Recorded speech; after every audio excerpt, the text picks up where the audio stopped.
Pakistan has had a tough few years since the Taliban took over Afghanistan in 2021. Despite staying on good terms with the Taliban throughout the American invasion, much to Washington's irritation, once the Taliban retook power, relations immediately cratered, largely because the Taliban has continued to host a number of terror groups operating in Pakistan. There have been regular skirmishes along the Pakistan-Afghanistan border ever since. But things escalated earlier this month, when Pakistan launched airstrikes on Afghanistan's capital, Kabul, essentially signalling to the Taliban that Pakistan would now hold them directly responsible for terror attacks originating in Afghanistan. This sparked a series of skirmishes along the Pakistan-Afghanistan border that ended in hundreds of deaths. So in this video, we thought we'd take a look at this recent escalation, and why, even if a ceasefire has been agreed for now, a full-on war looks worryingly inevitable.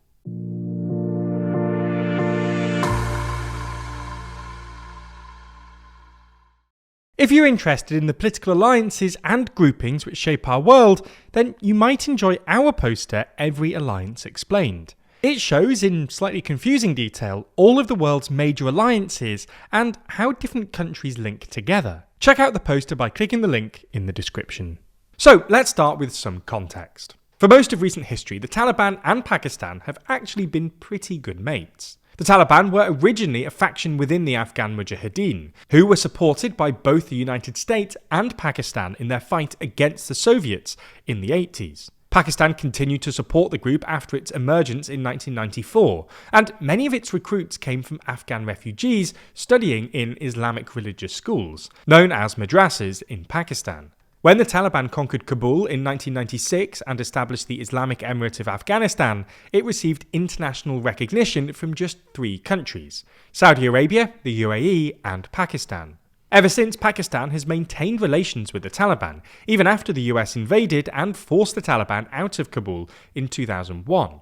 Unsurprisingly, this became a point of contention between Pakistan and the US, but Pakistan was unwilling to cut ties with the Taliban, both because Pakistan, correctly, thought there was a chance the Taliban would return to power once the US withdrew, and because Pakistan hoped that the Taliban might ultimately act as a regional counterbalance against India. Even before they returned to power, the Taliban still had influence in southern Afghanistan, and Pakistan needed to keep them on side to prevent them from hosting and exporting terror groups from Afghanistan into Pakistan, including, most notably, the Pakistani Taliban, or TTP, who've waged a violent insurgency against the Pakistani state since 2007. When the Taliban did return to power, Pakistani officials apparently expected the Taliban to repay them for their support by cracking down on other terror groups operating out of Afghanistan, including the TTP. But that's not what happened. Instead, the Taliban mediated negotiations between the TTP and Pakistan, which led to a ceasefire from August until December 2021. But once the ceasefire expired, the Taliban just let the TTP continue operating inside Afghanistan, and TTP attacks inside Pakistan restarted with increasing frequency. Pakistani officials have also accused the Taliban of providing safe haven for other terror groups, like the Baloch Liberation Front, a Baloch separatist group that has staged a number of attacks inside Pakistan recently, including a train hijacking in March earlier this year, which required a massive hostage rescue operation and ended with at least 26 deaths. For their part, the Taliban have always denied these allegations, but these denials now look pretty implausible. The TTP's leader, for instance, is literally based in Kabul, Afghanistan's capital. Afghanistan's role as a de facto safe haven has allowed these groups to carry out an unprecedented number of attacks in Pakistan.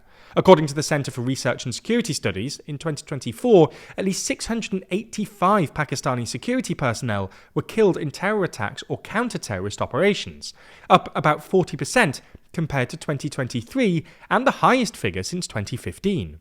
2025 looks unlikely to be much better. In the first 9 months of this year, 512 security personnel have already been killed in hundreds of terror attacks and counter-terrorism operations.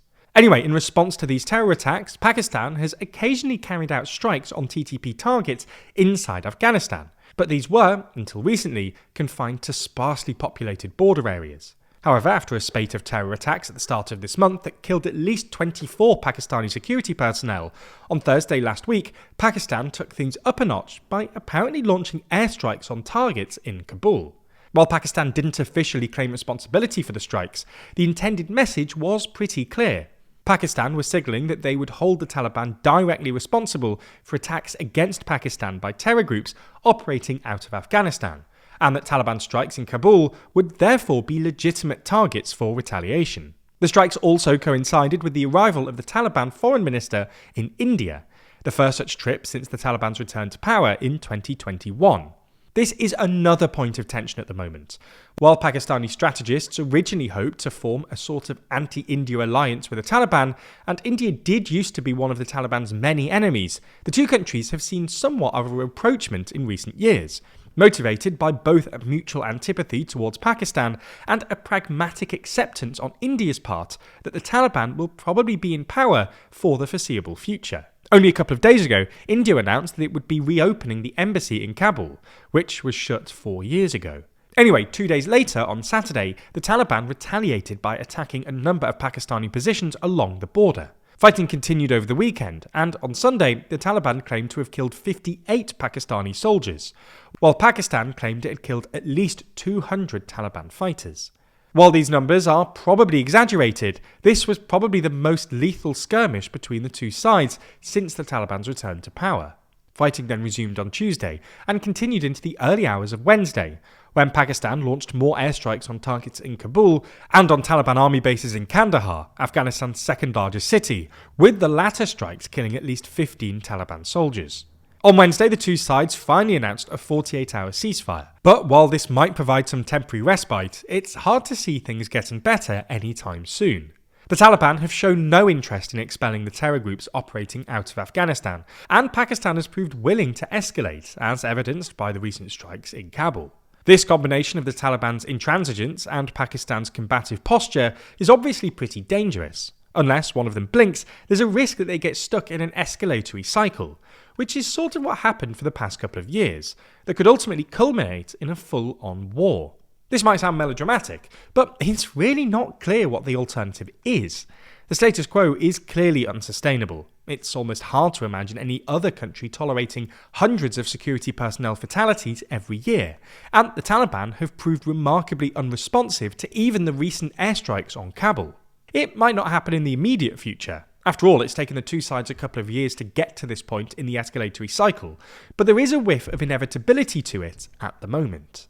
Now, this conflict between Afghanistan and Pakistan is constantly changing and updating as more and more outlets are reporting on it. Right now, there are 359 sources currently reporting on it, with most of the coverage coming from the left. If we dive a bit deeper, we can see that the left is framing Afghanistan's response as retaliatory and successful operations, and the right instead describing it as an unprovoked attack. This type of analysis is why Ground News has been my favourite way to stay up to date with the news since 2023, so I want to thank them for sponsoring this video. It's no secret by this point just how much we're fans of Ground News. They've been long-time supporters of this channel and independent news media at large. Their app and website makes it easier to navigate the news. Ground News gathers thousands of articles worldwide in one place, so you can easily compare how different outlets cover the same story. Each story comes with a visual breakdown of political bias, factuality, and who owns these sources. And it's not just me. Ground News has even been recognised by the Nobel Peace Centre for its impact on media literacy. And speaking of bias, their brilliant blind spot feed allows you to fully expand your media bias and find stories that are being disproportionately covered by one side of the political spectrum or the other. It's important to know the full story, and Ground News ensures you always will. If you're curious and committed to understanding what's really going on in the world, like us, Ground News is the tool you've been looking for, and that's why we've partnered with them to give TLDR viewers 40% off their unlimited access Vantage plan. Subscribe to the link in the description, ground.news/TLDR, or scan the QR code on screen. By subscribing, you're also supporting an independent news platform that's working to make the media landscape more transparent and balanced.